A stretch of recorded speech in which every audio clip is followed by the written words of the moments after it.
It's May 21st, 2025, now. If you've seen this video, please don't blow it off. God may have picked this very moment to reach you, shake you, and take away a load you've been carrying for too long. And before I go on, I need to make a simple but very important request. Let us know where you are watching us in the comments. I'm interested in how far this message gets. Even though the world is full of noise, I want to see if there are still hearts that are ready to listen. Not long ago, when I was already Pope, I knelt in front of the altar and couldn't say a word. I was worn out, worried, and stressed out from my duties, the church's problems, and people's hurts. And while I was alone and quiet, with my hands on my chest, I heard a word that I will never forget. Don't worry. You have no power over anything. I take care of everything, though. I cried at that point. It was a different cry, though. It wasn't hurt. It felt good. I realized that my job wasn't to carry the world's weight on my shoulders for the first time in many days. Instead, it was to trust that He had already done that for me on the cross. Maybe you're going through the same thing right now as you listen to me. You might say you believe in God, but your stress is taking over your life. You want to be in charge of everything. Your money, your kids, your future, your relationships, and your health. You really just want peace, though. After that, listen. It's not what you control that will bring you peace, it's what you give up. No matter what, you have to let go of hanging on to everything. But the day you let go, everything starts to change. The day you get down on your knees and say, Lord, I trust you even when I don't understand. Not because the issue goes away, but because your spirit starts to rest in God. So, once more, please leave a comment below and tell us where you're watching from. Also, write, Lord, today I give up what holds me back. Let that be your first act of trust, your first real step. It's not the program if you're hearing this message right now. It's not luck. It's heaven telling my child, don't worry. I'll take care of you. Son or daughter, you might be trying too hard. You get up early, make a plan, jump from one thing to the next, try to guess what will happen, and count every step. But nothing goes as planned. Doors don't open, answers don't come, and the fruit doesn't show up. You wonder, what am I doing wrong? The truth might hurt, but it will free you. Yes, God gave you intelligence and responsibility, but He did not give you control. Only He has that power. And the more you try to control things, the farther you move away from His will. That's because God doesn't move when people are under pressure. God moves when people trust Him and say, Lord, not my will be done, but yours be done. Look at the birds. These people don't save money, don't plan for retirement, and can't change the weather, but they never go hungry. And you, with all your plans, why are you still in pain? Maybe it's because you've traded prayer for worry, silence for anxiety, and trust for logic. But God doesn't work that way. That's why I want you to write again in the comments where you are watching from. Seeing you here gives me hope that there are still souls open to what is eternal. If this message speaks to you, also write, Lord, take control of my life. Let this comment be your first act of surrender. It can be your altar, your written prayer, or a public act of faith. You weren't made to carry the world, you were made to trust the one who made it. As long as you try to control, you'll be destroyed, but when you let God lead, you'll be safe. It's time to trust, it's time to give up your pride and return to the Father's arms. You want peace. But maybe you've been looking for peace in the answers. You want to know why you're in pain and when everything will be okay. You want God to give you a detailed plan with dates, paths, and promises. But God doesn't work that way. He never promised us answers, He promised to be with us. There is no need for explanations when the followers were caught in a storm. They heard, "It is I." When Moses approached the burning bush, he didn't get a map. He got a name, I Am. Don't be scared.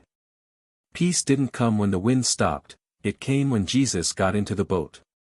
Real peace isn't having no problems, it's knowing you're not alone. You might not have all the answers, and you probably never will.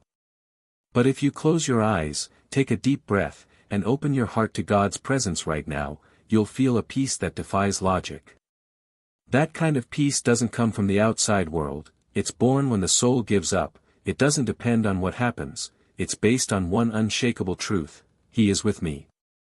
So, once more, write in the comments, "Lord, I trust in your presence," with faith and humility. Because what's needed most of the time isn't a miracle, but a willing heart, one that stops wanting answers and starts wanting to be close to God. You don't need to understand everything right now, you just need to be with Him. Because when God comes into a person's life, the pain goes away and the load starts to feel lighter. Not always because things change, but because you're no longer walking alone. Have you noticed how we always think our lives will really start when something happens? When we get that job, pass that test, get better, get married, get noticed, or everything falls into place. But pay close attention, that's not true. Life doesn't start later, it's happening now, and while you wait for a future that might never come, a lot of people say, "One day I'll live my mission. I'll pray more one day. I'll change one day," but for now, grace is ignored, the Holy Spirit isn't paid attention to, and time, which is the most valuable thing we have, is wasted. You're still living. Yes, you are breathing and reading this right now. If God is present in the now, then why do you keep living in the when? The enemy loves it when you put off your conversion. When you focus on the spiritual future and ignore the present. When you say, "One day I'll really give up, but until then I'll stay away from confession, mass, and prayer." You say, "When I'm better," but drift away from the very one who can heal you. You're waiting for the future and losing the only time where God moves, the now. That's why once again, with a heart full of hope, I ask you, comment below where you're watching from. And if this message has touched you, write, "Lord, I want to live the now with you." That phrase should be your call to return, your true commitment, and your inner choice. If you wait until you're ready, you might never start. But if you start now, even if you're not perfect, God will shape you as you go. Holiness doesn't start tomorrow, the miracle doesn't come later, and the change doesn't wait for the next phase. You ask God for a lot of things: healing, direction, answers, open doors, signs, protection, and miracles. But take a moment to listen. Have you done the last thing God asked you to do? Because God is not deaf. He hears every prayer, but He also wants people to follow through. He can't bless a path if you don't walk it. It's easy to say, "Lord, change my life." But it's hard to let go of what's stopping that change, which means giving up that hidden sin and being honest about it. Forgiving someone who hurt you is hard, but God is not a magician, He's a father, and real fathers don't let their kids skip steps, they teach them how to walk. So what you think is a delay is often God teaching you how to obey. If you want miracles and peace, you have to obey. You want to live your calling, so obey. The problem isn't that God isn't talking, it's that you haven't answered. He's already called you, touched you, and shown you what needs to be left behind, fixed, and restored. But you've been waiting for a big moment while ignoring the small yes He asked for quietly. Today, I'd like to invite you to leave a comment below telling me where you're watching from. If you feel led, you could also write, "Lord, I want to obey you." Because this comment could be your first real act of obedience in a long time. It could be your start, and God always appreciates the first step. Don't ask for new signs until you've answered the first one. Don't ask for the extraordinary if you're still ignoring the everyday. Obedience opens doors that prayer alone can't, because God doesn't bless well-written speeches. Thank you so much for being here with us and following this journey of faith and reflection. If you like the videos, please subscribe to the channel to keep getting these encouraging stories. Also, please like and share them with your friends so that more people can be touched by them. May God bless you and everyone around you. Together, we can spread more love and hope. People who truly obey don't have to beg for miracles, they start to happen on their own. We live in a generation that wants everything except silence. There are people who wake up to notifications, chase goals all day, and come home mentally, emotionally, and spiritually drained, but they still ask, "Why don't I feel peace?" But how can you feel God if your soul never stops? How can you expect Him to speak? If your mind is always going, more videos, shopping, distractions, and more won't bring you peace. Peace comes from having less noise, comparison, inner chaos, and running around for no reason. God speaks in silence. That's how it was with Elijah in the cave. He didn't come in as a strong wind, earthquake, or fire, but as a soft whisper. But today, many hearts don't even know what that whisper sounds like because they're stuck in constant noise. If you want to hear God's voice, disconnect for a moment. Close your eyes, breathe, pray, read the Bible, turn off your music, and tune into heaven. It's not that God is far away, it's that you can't hear what He's already saying because of all the noise around you. Again, please be careful and honest when you say where you're watching from in the comments. If you need to find peace again, write, "Lord, teach me to hear your voice." Let that be the first step you take toward inner stillness. Because while everyone else is looking for more wood, the Holy Spirit only comes in where there is room. You won't find peace in a new notification, an achievement, or another video. It's always been there, in the silence where God lives. The world needs noise to live, but the soul can only grow where there is silence and light. Son and daughter, pay close attention, you weren't made to impress, you were made to carry out a mission. Many people today are lost because they've forgotten that truth. They live their lives trying to please others, to be seen, praised, followed, and accepted. They post videos and pictures and get compliments, but their souls are still empty because people's hearts are never full of likes, they're only full of purpose. It's not about being famous, it's about being faithful. And sometimes being faithful means being quiet, being turned down, and being small in the eyes of the world but big in the eyes of heaven. And you know what? It's better to be unknown to people and known by God than to be praised by the world and ignored in heaven, because the world likes success. It's okay to feel down because you're not seeing results. God doesn't judge you by that. He judges you by your surrender. What matters is not how many people watch you, but how many souls you touch in silence. What matters is not how many doors open, but how many times you kneel when you see no way out. Carefully write in the comments below where you're watching from, and if this word has spoken to you, write, "Lord, I choose to be faithful even if no one sees." Let that comment be a spiritual declaration of maturity, a true surrender, a sign that you've understood. It's not about how popular you are. Stop looking for attention and start looking for depth.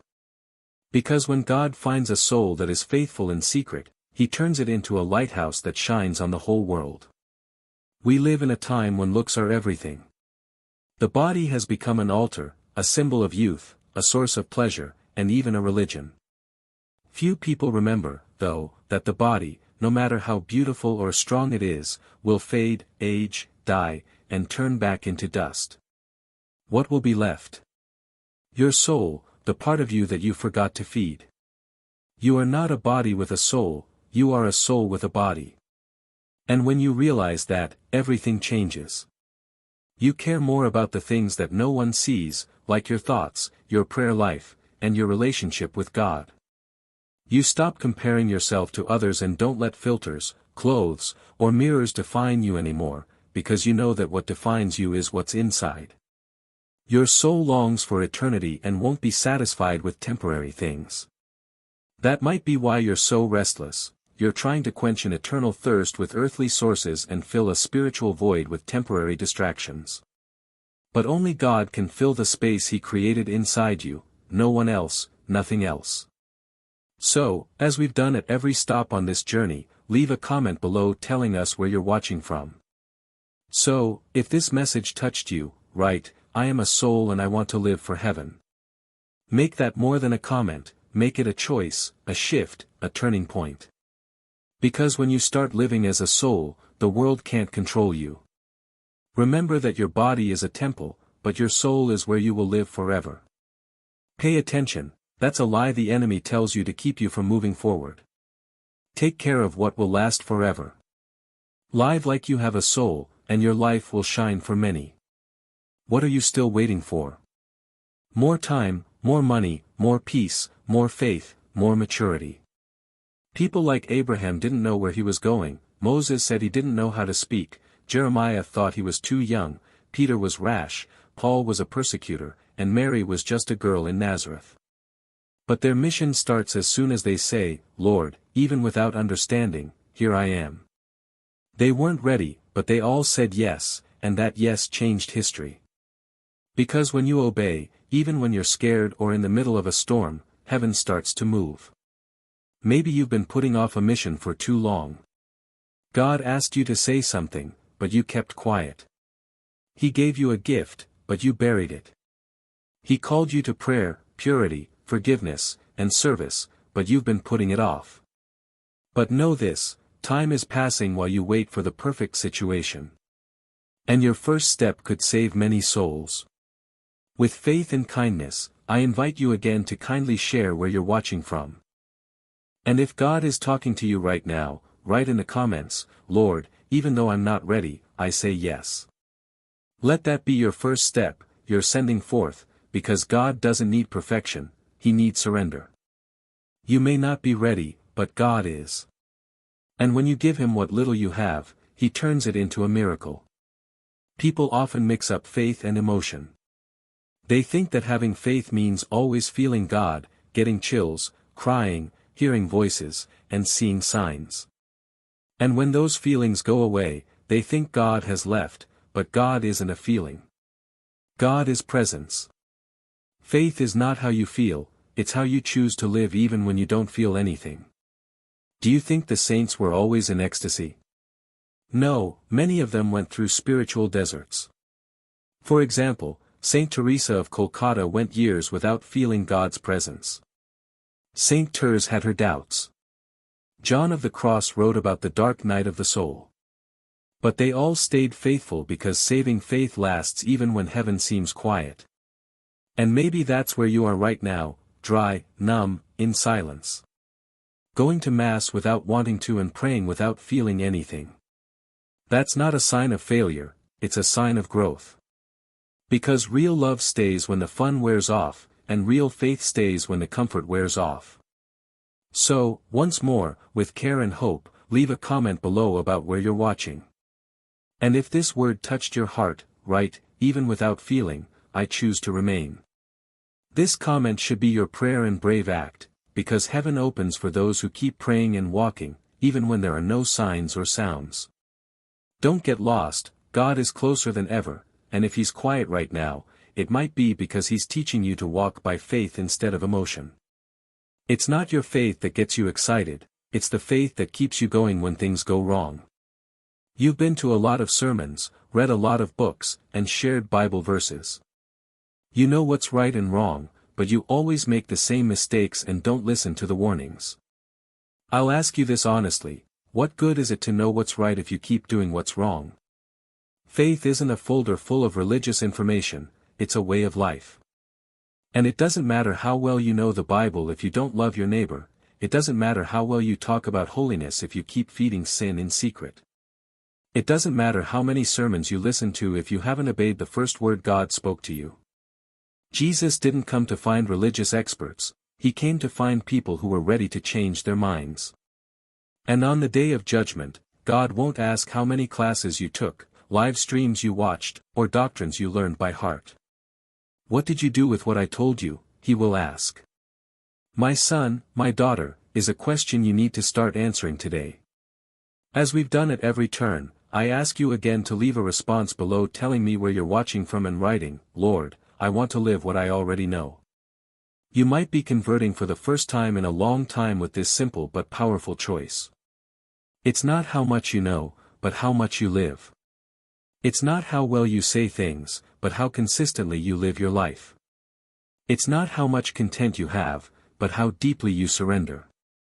God isn't looking for smart theologians, but for faithful saints. And being holy starts when you start living the truth you already know. Have you been feeling tired? Not just physically, but also emotionally. The kind of tiredness that don't go away even when things look like they're going well. Then listen up, maybe you're tired not because you haven't had enough rest, but because you're trying to fight alone too much. People who fight with grace get tired. Stay strong. The world taught you that everything depends on you, your strength, performance, intelligence, and control. And maybe you believe that. Trying to fix everything on your own, you took your eyes off of prayer, forgot about confession, and stopped going to the Eucharist. When you cut yourself off from the sources, you began to dry up. Son and daughter, no one wins a spiritual battle without knees on the ground, and no one stands without the sacraments. Nobody lives a pure, devoted, or chaste life. You might be able to get by for a while without God's help, but you'll fail. You'll get lost. You'll burn out because the flesh is weak and the soul without prayer is easily broken by even the smallest storm. That's why I want you to tell me again today where you're watching from. If this message speaks to you, write, Lord, teach me to fight with your grace. Because even if you're tired, God wants to give you new strength, and He does that when you go back to Him. You don't have to win by yourself, you just have to give up. Our victory doesn't come from being strong. There is a miracle that can happen if you depend on God, obey Him, and pray honestly. And when you fight with grace, even the heaviest burdens become light. Do you want to be healed? Do you want God to touch your story, your home, your wounds, your traumas? Then let me ask you something, son or daughter. When I say, kneel, I don't mean just putting your hands together. I mean with a broken heart and a soul that knows they are nothing without God. So many people today are crying out for healing, but they stand before God while kneeling in front of the world. Their pride is still strong, and their sense of self-sufficiency is loud. People want grace but don't want to bow. But every real miracle starts on the ground, when the soul lowers itself, when the flesh calms down, and when the heart finally says, I can't, but you can. Read the Gospels. The blind bowed, the lepers knelt, and the woman with the sick child touched Jesus from her knees. Being healed was never about how good you were, it was always about how humble you were. And maybe your miracle hasn't happened yet because your soul is still too proud to bend. That's why, with love and truth, I invite you again. Leave a comment below telling me where you're watching from. And if this word spoke to you, write, Lord, today I kneel before you. Let this be more than a comment, let it be the start of a new spiritual posture. Because heaven melts away when it sees a soul on its knees. Don't wait for healing to come to kneel, kneel and healing will begin. God never turns down a humble heart. So that He can hear you, you have to get down on your knees. Because where your pride ends, His miracle begins. Have you ever asked God for a clear answer, a sign from heaven, a word that would take away all your doubts, fears, and uncertainties? Maybe you're waiting for heaven to shout, for the supernatural to show up, for a miracle to be seen and touched. But listen, God doesn't shout very often. People who are always on the go don't hear Him very often because the Holy Spirit is like a soft breeze, a whisper to the soul, or a soft touch on the heart. That's why many people miss God's voice, not because He didn't speak, but because they were too busy wanting fireworks to hear Him. People missed God's direction because they were looking for something out of the ordinary. For example, Jesus was born in a manger, but many people missed the Savior because they were looking for a throne. People still miss God's direction because they're looking for something out of the ordinary. While heaven is quietly present in adoration, a rosary prayed with faith, an honest confession, and the word meditated on in secret, I ask you to leave a comment below telling me where you're watching from. And if you want to hear from God more, write, Lord, speak in my silence. Let that comment be a prayer, an inner pause, and a giving up of your noise to hear His voice. You don't need thunder, you just need to quiet the noise inside you and turn down the volume of your distractions to let God be God. He still talks every day. But only those who quiet themselves can hear. And when the soul listens, everything inside changes, even if nothing changes on the outside. Son or daughter, maybe you've been begging for signs, signs that God is with you, that everything will be okay, that your prayer has been heard. But listen, with all the love in my heart, the biggest sign has already been given. It's in the shape of a cross, and it's empty because love beat death. You don't need visions, lightning bolts, or strange dreams to know this. All you have to do is look at Calvary and remember that the cross is the best proof of love ever seen. If you don't see the cross, no other sign will ever be enough. Some people want miracles but don't want to suffer. They want to be raised from the dead without carrying the wood. They want to be crowned without kneeling. But the gospel is clear: if you want to follow me, you have to pick up your cross and follow me. The cross is not the end, it's the beginning, it's where everything changes. So, once more, with faith, leave a comment below saying where you're watching from, and, if this word spoke to you, write, "Lord, I embrace your cross." Let that phrase be more than a comment, let it be your yes to the mystery of redemption. For whoever understands the cross understands God's heart. Want a sign? Look at the altar, the Eucharist, or the crucifix on your wall. There is love and meaning there, and a person who walks with their eyes on the cross never gets lost. Maybe you're worried about what might happen to your family, your job, your health, or your life. You might feel like you have no control over tomorrow. But listen, the future is not in your hands. Thank God for that, because if it were, everything would have gone wrong by now. The future is in the hands of the one who knows the end from the beginning. Some people look at the future like it's a cliff, but for God, it's already a path, and He walks it with you. He controls every second, every tear, and every season. His timing is always right, and those who trust Him don't worry. Instead, they rest, obey, and keep going. People who are afraid of tomorrow are the ones who have forgotten who their Father is. But if He cares for the birds, the lilies, and the winds, then how could He not care for you, who are made in His image and likeness? Fear stops you. Faith moves you. Fear brings doubt. Faith brings hope. Today, heaven tells you, "My child, I'm in charge." Again, with hope in my heart, I ask you to leave a comment below telling me where you're watching. If this message spoke to you, write, "Lord, I trust in your timing." Make that more than a wish, make it a decision. Because people who trust in divine providence are at peace even when they can't see the map. Time doesn't belong to you, it belongs to your Father. And if the future still scares you, remember that you will never be alone. It's not enough to say, "I believe in God." You live like everything depends on you, tense, anxious, impatient, and insecure. You keep saying, "God is faithful," but deep down you're still afraid of not having what you need. It's not right to say, "The Lord is my shepherd," but then act like He doesn't take care of anything. Son or daughter, something is wrong. Because faith that doesn't change how you act is just words. Real faith changes everything about you, how you speak, how you react, how you wait. Faith isn't just a nice thing to post on social media. Many people today talk about God but act like He's not there, like He's just an idea and not a real person. If you want to know if you really have faith, watch how you act when things go wrong. Do you pray or freak out? When you're hurt, do you forgive or get back at the person who hurt you? When everything falls apart, do you stay at the cross or run away? Because faith isn't what you say when things are going well.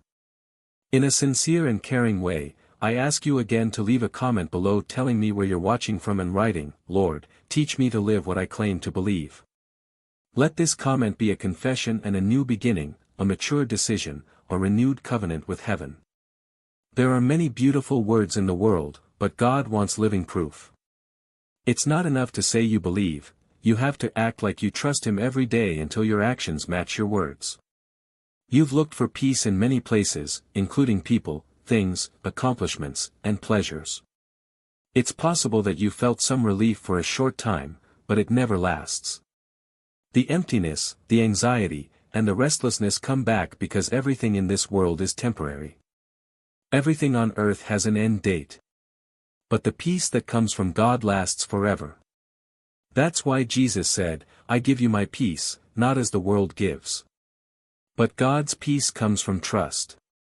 The world's peace shows up when everything is fine, but God's peace shows up even when things look like they're going wrong.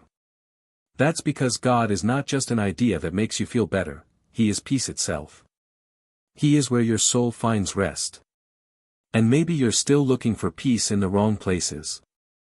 As you try to fill God's place with other things and distract yourself from your pain, hear this: no spiritual medicine is stronger than God's presence.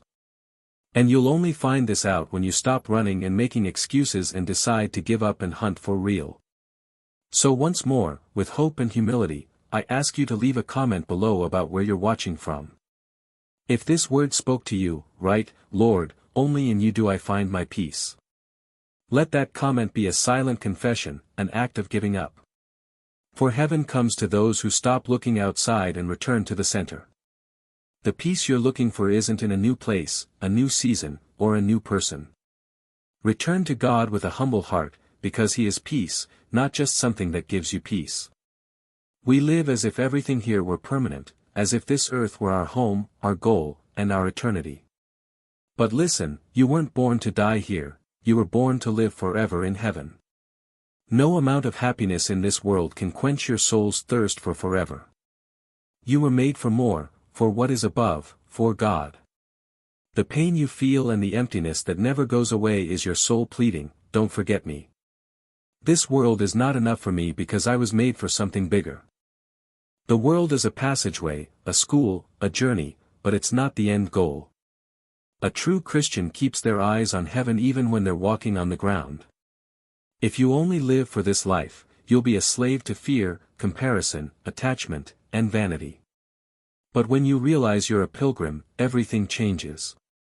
You start to care about your soul and fight for purity, truth, and loyalty because you know there is a fair judge, a place to live forever, and a promise that never breaks. So once more, with hope in my heart, I ask, leave a comment below telling me where you're watching from, and if this word touched your heart, write, "Lord, I want to live for heaven." This comment should be your inner dedication, your awakening, and your cry of freedom in a world that tries to bind you to the temporary. Remember that you don't belong in this world, God made you to return to Him. And your heart gets lost every time you stray from that path, but when you look up, everything makes sense. Everything is in order and calms down because people who live for heaven can already start to experience paradise here.